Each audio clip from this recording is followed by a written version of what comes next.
Wanted to shoot some more video of this cool Vette. Just talked to the gentleman here that that built it. And he's retired. He said this is his toy. You can see it's got some eats under it. Check this out. I walked by it before, had the hood down, it was raining.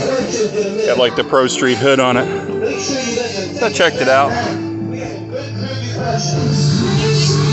Got harnesses in it. So here you go. 700 horsepower on the motor. 300 shot of nitrous. 1,000 horsepower to the wheels. Runs on alcohol. Thing's pretty badass.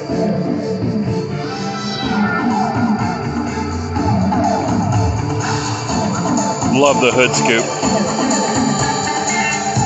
Just looks really cool, really neat. Nice car, nice guy.